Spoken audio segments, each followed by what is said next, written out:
अशोक जी, नरेश जी, महेश जी, दूसरे हमारे कटवाल जी, हमारी प्रदेश की टीम, जिले विधानसभा के सभी नेतागण और यहां उपस्थित मेरी माताओं बहनों, नौजवान साथियों, सम्मानित बुजुर्गों, मैं आपका भी यहां पहुंचने पर बहुत बहुत धन्यवाद करता हूं। और आज आपकी तमन्नाओं के साथ जिस तरह से सूर्य भी चमका है, 2 दिन तो नहीं चमका, 2 दिन तो बहुत घना कोहरा था, लेकिन आज सूर्य भी चमका है, तो इसका मतलब ये आपकी तमन्ना सच्ची थी कि आज हमें अपने कार्यक्रम को सफल बनाना है। इसलिए आपकी सच्ची तमन्ना के लिए मैं आपका पुनः धन्यवाद करता हूं। भाई रवि जी, भाई हेलो हेलो हेलो, भाई छोटे भाई कपिल बेदी जी, हेलो, बागड़ी जी,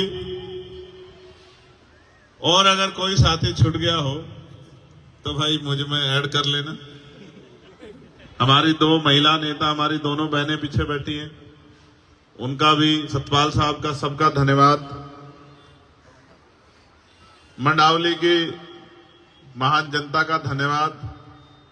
इस कार्यक्रम के ऑर्गेनाइजर भाई गुलशन जी, कुशल जी, नवीन जी, दीपक गहलोत जी, रजिक जी, संजय बोध जी, वैद्य जी, प्रदीप कोरी जी, अश्वनी कोरी जी, विजय भाई पुष्कर जी, राजकुमार जी, राजेश कश्यप जी, ओमपाल जी, राहुल जाटव जी, अरुण जी, रोहित गहलोत जी, निवेश बेनीवाल जी, महेश जाटव जी, रवि रजक जी, दिलीप जाटव जी, जितेंद्र जीतू जी, ब्रजेश कुमार जी, हर्ष गहलोत जी, सुमित गहलोत जी, आशु गहलोत जी, राकेश बुंदेलखंडी जी, और भाई अनिल साहब,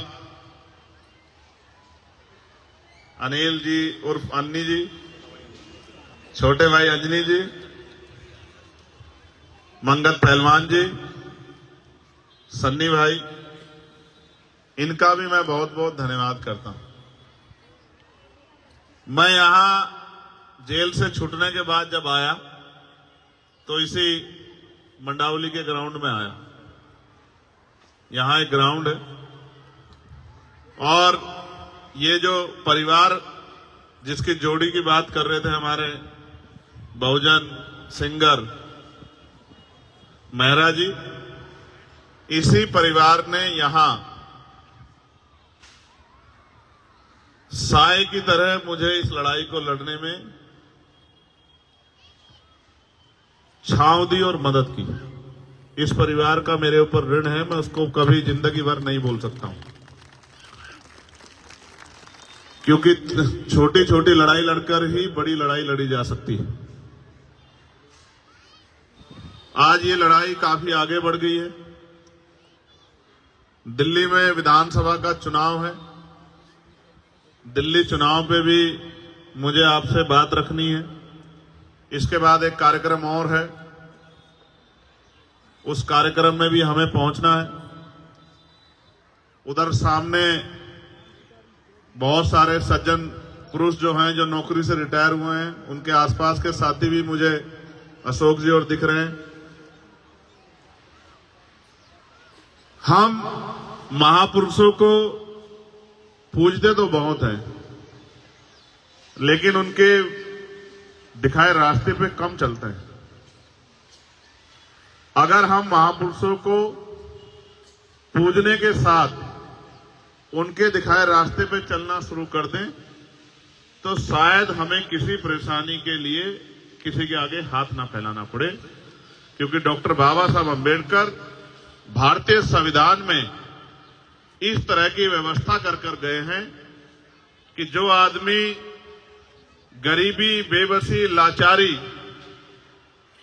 और बहुत बुरी हालात में पैदा हुआ है, वो भी आगे बढ़ के प्रदेश और देश में अपना अपने क्षेत्र का नाम भी रोशन कर सकता है, क्षेत्र की, प्रदेश की, देश की सेवा भी कर सकता है और लोगों की जिंदगी भी बदल सकता है। इसके उदाहरण के लिए आपको कहीं और जाने की जरूरत नहीं है। इसका जीता जागता उदाहरण मैं चंद्रशेखर आजाद आपके सामने हूं। हमने दिल्ली में बहुत सारे आंदोलन किए, लड़ाइयां लड़ी। जितनी हमारी उम्र भी नहीं है उससे ज्यादा, कई गुना ज्यादा आंदोलन देश के स्तर पे हम लोगों ने किए। और आंदोलन सिर्फ जनता की भलाई के लिए, अपने व्यक्तिगत किसी भले के लिए शायद कोई आंदोलन ना किया।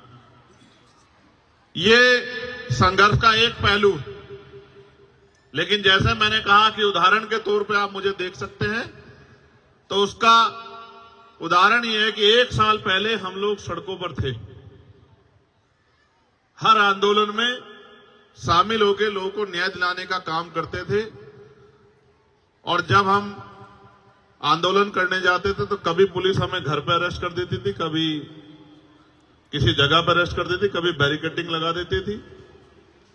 और 1 साल पहले हमने अपनी कोर कमेटी के साथियों के साथ संकल्प किया। ये संकल्प तो मैंने 6 दिसंबर 2020 को भी किया था, लेकिन तब पार्लियामेंट का चुनाव जा चुका था कि इस बार इस संसद के दरवाजे खुलेंगे तो इसमें एक कदम आजाद समाज पार्टी और भीम आर्मी का भी रखा जाएगा। और जब इस बार 24 में दरवाजे खुले तो जो कमिटमेंट हम लोगों ने किया था अपने साथियों से, उस कमिटमेंट को आगे बढ़ाने का काम हमने किया। क्योंकि हम लोग उत्तर प्रदेश में 2 ही सीटों पर चुनाव लड़े थे। एक सीट पर हमने चुनाव में जीत हासिल की और दूसरी सीट पर हमें 80,000 से ज्यादा वोट मिले। मैं ये बात आपको इसलिए कह रहा हूं कि कल तक जिनकी सुनवाई नहीं होती थी, आज भारतीय संविधान में जो संवैधानिक शक्ति हमें दी है, उस शक्ति के आधार पे जो कल तक दूसरों के लिए न्याय मांगता था, आज उसकी कलम में इतनी काम कर सकता है, न्याय दे भी सकता है। ये छलांग बाबा साहब अम्बेडकर के संविधान ने शक्ति के रूप में हमें दी। कल तक हम लोगों से मांग करते थे कि इस क्षेत्र में काम करा दो।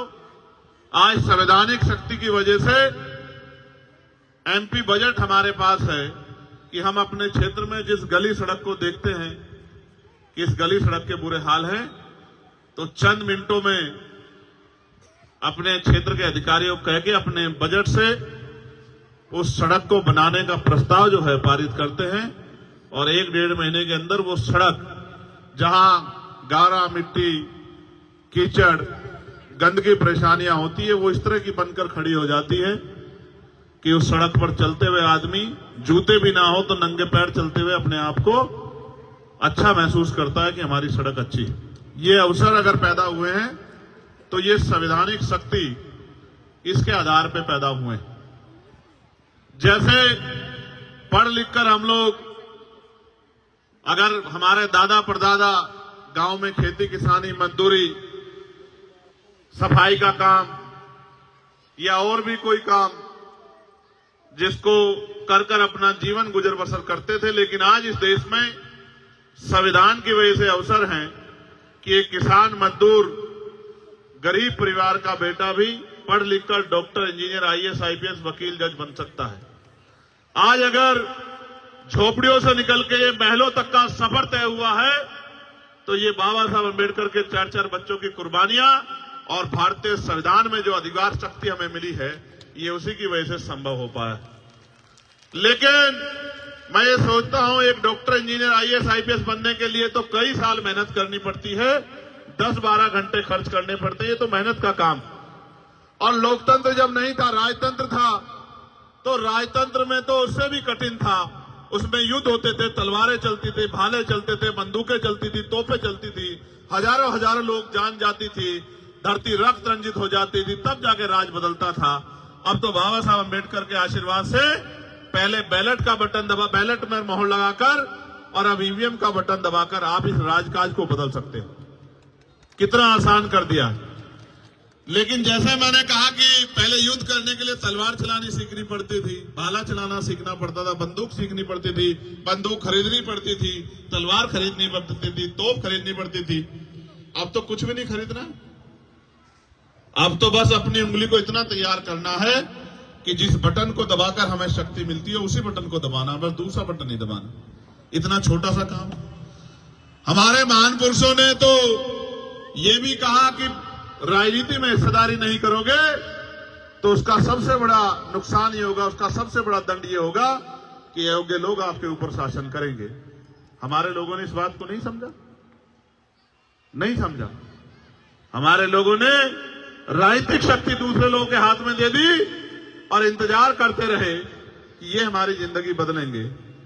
इसी का खामियाजा हम लोगों को भुगतना पड़ा। मैं आपसे कहना चाहता हूं, जो बहुत दिन पहले डॉक्टर बाबा साहब अंबेडकर कह के गए थे कि political power is the master की, राजनीतिक सत्ता वो चाबी है जो आपकी सारी परेशानियों का हल कर सकती है। राजनीतिक सत्ता वो सुनहरी चाबी है जो आपकी सारी परेशानियों का रास्ता खोलकर आपकी जिंदगी को आसान कर सकती है। लेकिन हम लोगों ने इस बात को नहीं समझा और जहां जहां समझा वहां हमारे दुख तकलीफें भी खत्म हुई और हमें ताकत भी मिली। लेकिन नौजवानों में तो भीम आर्मी आजाद समाज पार्टी के साथियों ने संघर्ष करके ये भावना पैदा कर दी है कि अब वो कोई और बटन नहीं दबाना चाहते, वो अपनी मुक्ति का, अपने लिए शक्ति का बटन, आजाद समाज पार्टी का बटन दबाना चाहते हैं। ये भावना नौजवानों में तो भीम आर्मी आजाद समाज पार्टी के संघर्ष से पैदा हो गई। आज ये देखो, जो बड़ी बड़ी पार्टियां कभी जाती नहीं थी, जिनके पीछे खड़े होकर लोग राजनीति करते थे, हमने पिछले 7-8 साल से संघर्ष करके एक नया ट्रेंड बनाया है कि अगर आज कहीं कोई घटना होती है तो सारी पार्टी भागने का कोशिश करती है कि जाओ जाके दुख तकलीफें दूर करो। मैं कुछ घटनाएं रख देता हूं। हाथरस की घटना हुई, कोई जाने को राजी नहीं था। मैंने और हिमांशु जी ने मोर्चा लिया कि हम लोग हाथरस चलेंगे। हम लोग हाथरस के परिवार से विकट परिस्थितियों में मिलने गए। मोर्चा लगाया गया कि पुलिस को किस तरह से, पुलिस की आंखों से बच के जाना है, और मोर्चा सफल भी हुआ। जब यहां पकड़े गए टोल पर छजारसी के, तो पुलिस के पकड़ने से पहले सरकारी बस में चले गए। सरकारी बस को घेरने से पहले कपिल जी के जरिए मोटरसाइकिल के रास्ते अलीगढ़ चले गए, और अलीगढ़ में जब मुख्य द्वार पे पुलिस खड़ी थी तो दीवारें को टाप के पिछले दरवाजे से अस्पताल चले गए। और फिर जब यहां हमारी बच्ची जो है, हमारे डिमांड पे हमने कहा एम्स ले आओ, एम्स की बजाय सफदरजंग लाई गई, तो सफदरजंग में जब उसके साथ अन्याय हुआ, उसकी जान चली गई और हम लोगों ने मोर्चा लिया, तो हमसे वादा करके पुलिस ने वादा खिलाफी की और हम लोगों को गिरफ्तार कर दिया और उस बच्ची का शव जो है जाके जला दिया। आप देखो, उससे पहले कोई जाता था कि हमारी बस्तियों में? अगर जाता था तो चुनाव के समय जाता था, क्योंकि चुनाव के समय हमारी उंगली में वो शक्ति होती है कि जिसे चाहे कुर्सी पर बिठा दे और जिसे चाहे जमीन पर पटक दे, किसी का भी अहंकार तोड़ दे और किसी भी गरीब को कुर्सी पर बिठा के उसके कलम में ताकत दे दे। ये शक्ति हमारे पास डॉक्टर अंबेडकर के संविधान से हमें वोट के रूप में मिली है। तो जाते तो थे लोग, लेकिन तब जाते थे जब हमारी जरूरत उनको होती थी, जब उनकी जरूरत हमें होती थी तो हमसे मुंह फेर लेते थे। ये ट्रेंड अगर आज बदला है, चाहे संभल का मामला हो, चाहे हाथरस का मामला हो, और चाहे यही मैं नागल की गवाही देता हूं कि जब नागल में 9 साल की हमारी बच्ची पर जुल्म हुआ तो किसी की आंखों में आंसू नहीं आए। सबसे पहले हमारी टीम ने मोर्चा लिया, और जब हमारी टीम ने मोर्चा ले लिया तो यहाँ के मुख्यमंत्री की भी नींद खुली। उन्होंने कहा मैं भी जाऊंगा, और कांग्रेस के एक बड़े नेता ने कहा कि मैं भी जाऊंगा। मैंने कहा था वहां जाके कि अब चंद्रशेखर आजाद आ गया है, अब आप देखना कि हर नेता को लगेगा कि वहां जाना चाहिए। जो मीडिया भी उस घटना का नजरअंदाज कर रही थी, आपकी शक्ति के सामने मीडिया ने भी कहा कि अन्याय हुआ और उनको जेल जाना पड़ा। ये बात मैं आपसे इसलिए कह रहा हूं कि मैंने यहां सर्द रातें बिताई हैं, चाहे शाहीन बाग का आंदोलन हो या जामिया के बच्चों पर जब लाठियां पड़ी उनका आंदोलन हो, जिसके सामने हेडक्वार्टर का घेराव करके। और एक बात जो मुझे हमेशा याद रहती है कि जब हम रात को हेडक्वार्टर पे गए थे तो कुछ घंटों के बाद हमने जब वहां से चलने की कोशिश की तो एक भाई ने और एक बिटिया ने मेरा हाथ पकड़ लिया और मुझसे कहा कि भैया आप मत जाना, सब चले जाएं, आप मत जाना। तो सिकंदर साहब, मैंने कहा कि क्यों नहीं जाना? तो बोले आप चले जाओगे तो पुलिस हमें बहुत मारेगी, हम बेटियां हैं, आप हमारा अपमान होगा, आप मत जाओ। और मैंने हिमांशु जी से कहा कि भाई अब क्या करें? तो बोले करना क्या है कि अब यहां रहना है, इनकी रक्षा करनी है, यही तो काम हम लोग करते हैं। तो फिर हमने गाड़ी मंगाई और गाड़ी के ऊपर हम लोग लेट गए। ठंड का मौसम था, 0 डिग्री टेम्परेचर जा रहा था। तो रात को 3 साढ़े 3 बजे तक उस पर बैठे रहे। 3 साढ़े 3 बजे तक जो है आंदोलन करते रहे और जब तक वो बच्चे नहीं छूटे और पुलिस ने जामिया को नहीं छोड़ा तब तक लड़ते रहे। और जब सब बच्चों को छोड़ दिया जो पकड़े थे, तब उसके बाद आपने वहां से निकलने का काम किया। इसी दिल्ली में गुरु घर का आंदोलन हुआ। इसी दिल्ली में लाखों लोग आए, 96 लोग अरेस्ट हुए, पुलिस ने लाठियां बजाई और 66 दिन तक जेल काटनी पड़ी। और पहली बार ऐसा हुआ 2 अप्रैल 2018 के बाद कि सुप्रीम कोर्ट को अपना फैसला वापस लेना पड़ा और गुरु घर की उस जमीन को खाली करनी पड़ी जिस जमीन को उन्होंने कह दिया था कि जमीन आपको नहीं मिलेगी। उस जमीन का भी आंदोलन लड़ा। वो हमारी गुरु घर की जमीन है, हमारे लिए वो शक्ति स्थल से कम नहीं है। हमने यहां जमा मस्जिद का आंदोलन भी लड़ा। सब लोग कहने लगे कि साहब छोड़ दो, पुलिस गिरफ्तार करेगी। तो मैंने कहा गिरफ्तार करेगी तो कहां ले जाएगी? जेल ही तो ले जाएगी, इसके अलावा कहां ले जाएगी? तो जेल गए। अब जेल गए, लाठियां भी खानी पड़ी। अब पुलिस सरकार की होती है। अभी केंद्र में हम लोग नहीं है, यहाँ की पुलिस केंद्र सरकार के अधीन है। जिस दिन हम लोग केंद्र में होंगे तो वो बेचारे हमारे हिसाब से काम करेंगे। तो बहुत नुकसान उठाना पड़ा, जेलें काटनी पड़ी निर्दोष होते हुए। पुलिस से कोर्ट ने पूछा कि बताओ चंद्रशेखर का अपराध क्या है? वो तो वकील आदमी है। तो उन्होंने कहा साहब इन्होंने भड़काऊ भाषण दिया। कि भड़काऊ भाषण क्या था, दिखाओ। अब क्या कहा था? कुछ नहीं, मैंने वहां कहा कि प्रस्तावना संविधान की पढ़ रहे हैं कि ये संवैधानिक देश है और इसमें सभी के बराबर के अधिकार हैं, संविधान की प्रस्तावना ये कहती है। तो उन्होंने कहा साहब भड़काऊ भाषण कहा, सुनाओ।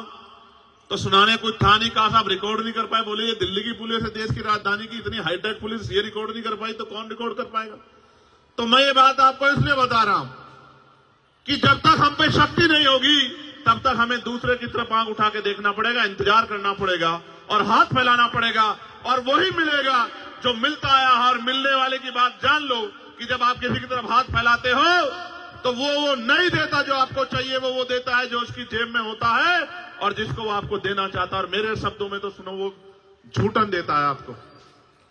आपकी इच्छा होती है 1 रुपए की तो वो 5 पैसे देता है, 10 पैसे देता है। आपकी भावनाओं का सम्मान नहीं रखता। लेकिन जब बाबा साहब अम्बेडकर संविधान में हमें वोट का अधिकार देके गए हैं और इस वोट की शक्ति के आधार पे राजा महाराजा बड़े नेता जिन्होंने हमारी बस्तियां नहीं देखी, जिन्होंने हमारी परेशानियां नहीं देखी, हमारे घर नहीं देखे, हमारी तकलीफें नहीं देखी, हमारा भूखा पेट नहीं देखा, हमें गटर में उतरते नहीं देखा, हमें मार खाते नहीं देखा, हमें गटर में मरते नहीं देखा, 7,000, 12,000, 11,000 पे अपने बच्चों को पालते नहीं देखा, जिन्होंने हमें हमारी रोटियों को देखा, जिन्हें आज भी हमसे गैर बराबरी का एहसास होता है, वो भी हमारे बीच में आते हैं, हमारी माओ के पैर छूते हैं, हमारी बहनों का हाथ पकड़ के कहते हैं कि आप मेरी बहन हो, हमारे घरों में आते हैं, हमारे बीच में बैठ के खाना खाते हैं, हमारे गिलास में पानी पीते हैं। कभी कभी गिलास अपना ले आते हैं लेकिन पानी पीते हैं, बर्तन अपने लिए आते हैं, खाना अपना ले आते हैं, हमारे बीच में बैठ के खाते हैं। ये साबित करने की कोशिश करते हैं कि हम आपके हितैषी हैं। लेकिन जब आप पे जुल्म होता है, जब आपके अधिकार छीनते हैं, जब आप कहते हो कि ठेका नहीं होना चाहिए, संविदा नहीं होनी चाहिए, पक्की नौकरी होनी चाहिए जो संविधान कहता है, समान काम समान वेतन होना चाहिए, तो तब वो सब लोग घर भाग जाते हैं। मैं घटना और बताता हूं। कोरोना काल में मुख्यमंत्री जी ने घोषणा की कि हर कोरोना वॉरियर को 1 करोड़ रुपए मिलेगा। क्यों भाई, यही थी ना घोषणा। एक हमारा सफाई कर्मचारी भाई जिसका जीवन खत्म हो गया, उसके परिवार के पास हम गए, हमने कहा भाई मोर्चा निकलेगा। अब मोर्चे से बड़ी डरती है सरकार, मोर्चा निकलेगा, घोषणा हुई तो सरकार के लोगों ने बुला लिया। हमने उसको वादा किया कि एक नौकरी दिलाएंगे और 1 करोड़ रुपया दिलाएंगे जो आपका अधिकार बैठता है। सरकार ने उनको नौकरी दे दी चुपचाप और 10 लाख रुपए दे दिए और उससे कहा कि चुप हो जाओ, घर में जाके बैठ जाओ। हमने इनसे कहा कि मोर्चा निकालेंगे चलो, तो बोले वो तो लड़ ही नहीं रहे। तो मैंने कहा क्यों नहीं लड़ रहे हैं? उन्होंने बताया कि ऐसा ऐसा हो गया। तो मैंने कहा बताओ कि अपना 90 लाख रुपया खो दिया उसने। बोले ये मिल गया, ये भी बहुत है, आपके जाने से ये मिल गया। यही दिल्ली में नए साल पे एक बेटी को घसीटा गया था, आपको याद होगा, 10-11 किलोमीटर बवाना में उसके परिवार के साथ जाके उसके ऊपर हुए जुल्म की लड़ाई हम लोगों ने लड़ने का काम किया। तो हमने कोशिश की आपकी आवाज बनने की। अब आप कोशिश करो हमें ताकत देने की। अगर आपने ये कोशिश कर ली, भाई सेंसर वहां खड़े हैं, मैं जिम्मेदारी से कह रहा हूं, अगर आपने ये कोशिश कर ली और अगर आपने एक मौका बड़े पैमाने पे नहीं छोटे पैमाने पे भी आजाद समाज पार्टी को दे दिया, भीम आर्मी को दे दिया, तो आप याद रखना, जब मैं अपने यहाँ चुनाव लड़ रहा था मुझसे कहते थे क्या करेगा अकेला चंद्रशेखर, तो मैंने कहा था कि डॉक्टर अंबेडकर भी अकेले थे, मान्यवर काशीराम साहब भी अकेले थे और चंद्रशेखर भी अकेला। एक मौका मिलने दे तो बताऊंगा पार्लियामेंट में, अगर इस नीले पटके वाले ने अपनी अलग पहचान ना बनाई तब आप कहना। और आज आप देखो कि पार्लियामेंट जब चलती है, मैं आसिया गया, इटली गया, मैंने एक संकल्प किया था पूरा करने का। हमारे धर्मगुरु हैं संत रामानंद जी महाराज जो शहीद हो गए थे, उनकी उस धरती पे जाके नमन करने का मैंने संकल्प लिया था। मैं वहां गया, वहां की बहनों माओं से मिला, सोच रहा था क्या जानती होंगी मुझे, तो बोलती है कि भाई हम अपने फोन में सनसेट टीवी देखती रहती हैं कि कब हमारा भाई पार्लियामेंट में हमारे लिए बोलेगा। आप ये बताओ, आप भी सुनते होंगे और बहुत सारे लोग तो ये कहते हैं कि हमने पार्लियामेंट टीवी को इसीलिए यूट्यूब पे सब्सक्राइब किया है कि हमारा भाई वहां बोलता है हम उसको सुनते हैं। आप ये देखो, भोजन माता, आशा, आंगनबाड़ी, सफाई कर्मचारी, ठेके पे कर्मचारी, सरकारी कर्मचारी, दिल्ली सिविल डिफेंस वाले, कोई ऐसा पुलिस के लोग, दिल्ली पुलिस हो चाहे देश की पुलिस हो, उनके मॉडर्नाइजेशन की बात, होमगार्ड की, ग्राम के चौकीदार की, सब लोगों की बात, नौजवानों की बात, रोजगार की बात, महंगाई पे मार की बात जो जनता पे पड़ रही है, सारी आवाज हमने पार्लियामेंट में उठाने का काम किया। और आज ये हालत है कि कल तक कोई जो जय भीम नहीं बोलता था, अब मैं पार्लियामेंट में जाता हूं तो ऐसा लगता है सारे जय भीम वाले हो गए, इधर वाले भी और इधर वाले भी। एक दिन तो मैं गया, अभी एक विवाद हुआ तो मैं गया तो वहां के कर्मचारी आए मेरे पास, मैं अंदर बैठा कुछ लिख रहा था, बोले आज तो आपकी पार्टी के बहुत सारे सांसद आए हैं। तो मैंने कहा कि यार अभी तो चुनाव भी नहीं हुआ, सांसद कहां से बन गए बहुत सारे? तो बोले बहुत सारे लोग नीला पटका पहन के घूम रहे हैं। तो मैंने कहा नीला पटका पहन के तो बहुत लोग आएंगे, जय भीम का नारा भी बहुत लोग लगाएंगे, लेकिन जब आपको जरूरत होगी और आपकी तरफ आंख उठेगी और आपके अधिकारों पे हमला होगा तो सिर्फ भीम आर्मी और आजाद समाज पार्टी आएगा। वही असली नीले वाला है, वही असली नीले को आगे बढ़ाने वाला है। तो मैं बस आपसे कहना चाहता हूं, अब तक आपने सबको मौका दिया, सबका हाथ पकड़ा, सबको आगे बढ़ाया, सबकी आवाज आप बने, सब पे भरोसा किया। एक मौका आपको हमारे इन काम करने वाले साथियों को भी देना चाहिए। और अगर आपने एक मौका इनको दे दिया, मैं आपको लिख के देता हूं कि ना फिर आपको किसी और झंडे की जरूरत पड़ेगी, ना डंडे की जरूरत पड़ेगी, ना नेता की जरूरत पड़ेगी, क्योंकि नेता मां के पेट से जन्म नहीं लेते, नेता संघर्ष से पैदा होते हैं। और भीम आर्मी ने संघर्ष करके नेता तैयार किए हैं, जिनको कल तक नकारा जाता था, आज उनको बड़े बड़े नेता फोन करके कहते हैं कि हम पे अपना आशीर्वाद बना के रखना। मैं बस आपसे कहना चाहता हूं, अच्छी बात यह है कि मेरे लोकसभा क्षेत्र के भी बहुत सारे लोग जो नगीना छोड़ के आ गए वो भी मुझे रास्ते में मिले, वो भी यहां रहते हैं। अब उन पे तो मुझे भरोसा है कि वो मेरा साथ छोड़ ही नहीं सकते। मैं यहां से नगीना के साथियों का भी धन्यवाद देता हूं और मैं आपसे ये भी कहना चाहता हूं बहुत जिम्मेदारी के साथ कि सड़कों की लड़ाई हम लड़ते रहेंगे, इसका उदाहरण यह है कि 1 तारीख को हम भीमा कोरेगांव गए, 2 तारीख को परभनी में जो हिंसा हुई उन हिंसा के परिवारों से मिले, 3 तारीख को बागपत में जो जुल्म हुआ, जिस बच्चे ने पार्लियामेंट के सामने आके सुसाइड कर लिया क्योंकि उसको न्याय नहीं मिल रहा था, वहां की भाजपा सरकार कहती है हम सबके साथ सबके विकास की बात करते हैं, लेकिन जब हमारे लोगों पे जुल्म होता है तो विकास भी गायब हो जाता है और सबका साथ भी खत्म हो जाता है। उनको न्याय नहीं मिलता। 3-3 साल पार्लियामेंट के सामने आके उस बच्चे ने आपको आग लगा ली और 70% जल गया और अस्पताल में उसने दम तोड़ दिया। आखिरी लाइन उसकी ये थी कि मेरा भाई मुझको न्याय दिलाएगा।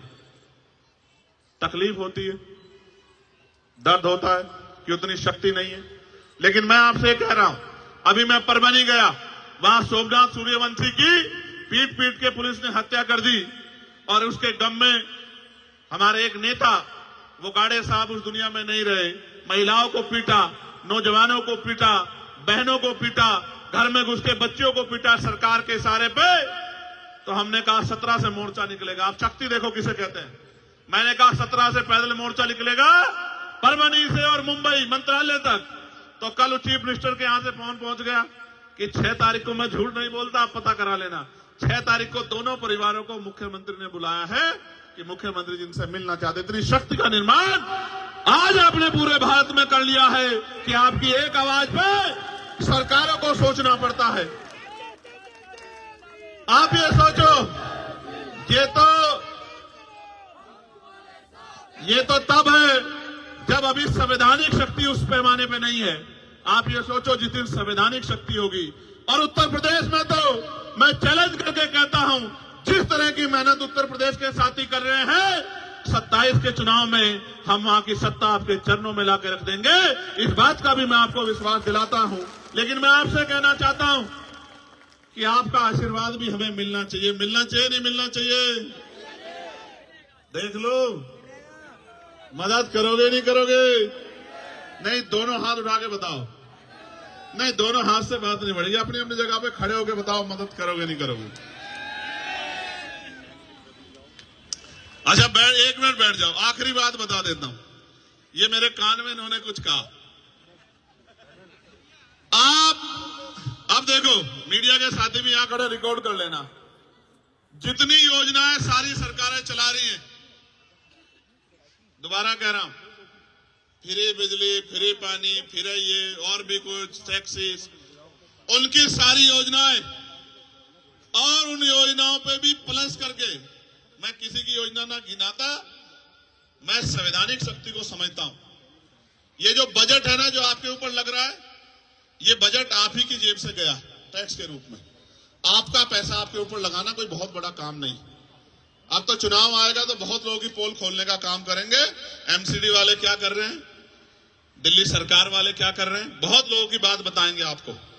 लेकिन आप ये सोचो, जितना ये आपको आज कह रहे हैं कि हम देंगे और दे रहे हैं, मैं इससे 4 गुने की गारंटी देता हूं, क्योंकि हमें कोई पैसा घर नहीं लगाना, अपने घर में नहीं लगाना है। आपके लिए आपका पैसा आप ही के ऊपर लगाना है। तो जो ये दे रहे हैं, इसके 4 गुने की गारंटी मैं आपको देता हूं। मैंने मांग की प्राइम मिनिस्टर से कि उस शिक्षा में स्कॉलरशिप मिलनी चाहिए। दिल्ली के मुख्यमंत्री ने पढ़ लिया, उनकी रिसर्च टीम ने अगले दिन उन्होंने कहा, मैं बहुत बड़ी घोषणा बाबा साहब अम्बेडकर पे करना चाहता हूं, कल इस समय करूंगा। हमारे साथियों ने कहा कि मुख्यमंत्री जी को घोषणा, हमने कहा हमारा चार्ट उठा लो, 12 घोषणा में से एक घोषणा उसमें से ही होगी। तो कहा बाबा साहब अम्बेडकर शिक्षा को बड़ा महत्व देते थे, तो उस शिक्षा में हम लोग स्कॉलरशिप देने का काम करेंगे। मगर अब देखो कितने तेज है, गौर से सुनो, वो अपना एडमिशन करवा ले तो उनको बाकी सारी मदद हम लोग करेंगे। भाई ये बताओ, 12वीं तक की स्कॉलरशिप देके डॉक्टर बना दोगे क्या? इंजीनियर बना दोगे क्या? वकील बना दोगे क्या? जज बना दोगे क्या? क्या बना दोगे? बेवकूफ तो बना सकते, क्योंकि हाई स्कूल इंटर तो हमारा मरा गिरा आदमी भी रूखी सूखी खाके अपने बच्चों को करा ही देता। अगर करना है इस देश में, जो बाबा साहब अम्बेडकर कहते थे आपको बिजली फ्री दे देंगे, पानी फ्री दे देंगे, रोटी अनाज दे देंगे, लेकिन आपके बच्चों को एजुकेशन नहीं देंगे, क्योंकि एजुकेशन सवाल को जन्म देती है। और जिस दिन आपके बच्चों को शिक्षा का अधिकार मिल गया और मुफ्त शिक्षा मिल गई और गुणवत्तापूर्ण शिक्षा मिल गई, आप याद रखना, आपका रास्ता कोई नहीं रोक सकता। इसका उदाहरण डॉक्टर बाबा साहब अंबेडकर है कि ये ना चाहते हुए भी बाबा साहब अंबेडकर संविधान सभा में भी गए और कानून मंत्री भी बने। इसलिए मैं आपको कहना चाहता हूं, मैंने पार्लियामेंट में कहा था कि समान शिक्षा पॉलिसी लागू कर दो। मैं सत्ता पक्ष को भी कह रहा हूं, विपक्ष को भी, अगर आप इतने अच्छे हो तो करो समान पॉलिसी लागू। अगर बाबा साहब समान शिक्षा पॉलिसी लागू, अगर बाबा साहब अंबेडकर को नेता मानते हो, बाबा साहब अंबेडकर की बात को मानते हो, समान हेल्थ पॉलिसी लागू करो कि गरीबों का इलाज भी, क्या तो सारे प्राइवेट स्कूल अस्पताल गरीबों के लिए भी खुले मुफ्त में, या सबका इलाज सरकारी अस्पताल में हो और इलाज बेहतर से बेहतर होना चाहिए कि पैसे की कमी कारण किसी की जान ना जाए। होना यह चाहिए कि गरीब के बच्चे को एजुकेशन वो कभी तक ले, गुणवत्तापूर्ण एजुकेशन, और वो इतने कम दामों में मिलनी चाहिए किसी की जेब ना कटे। हमने तो देखा अपने आप से कि बड़े स्कूलों में, प्राइवेट में हमारे लोग हिम्मत करके भेजते हैं। मेरी माएं पेट पे कपड़ा बांध लेती हैं, एक टाइम का भोजन काट के अपने बच्चों को पढ़ाती, क्योंकि बाबा साहब कह के गए थे। लेकिन सच ये है कि ये सारे काम आपके आसान हो सकते हैं अगर आप अपनी राजनीतिक ताकत बना लो। मैं ये महसूस करता हूं, आप सब कुछ सीखे बाबा साहब से, बस ये अपनी उंगली का सही प्रयोग करना नहीं सीख पर, जो सबसे आसान काम है। इस उंगली का सही प्रयोग करना सीख लो, आपके बच्चों के और आपके तरक्की के रास्ते खुलने में बहुत देर नहीं लगेगी। आप यहां आए, आपने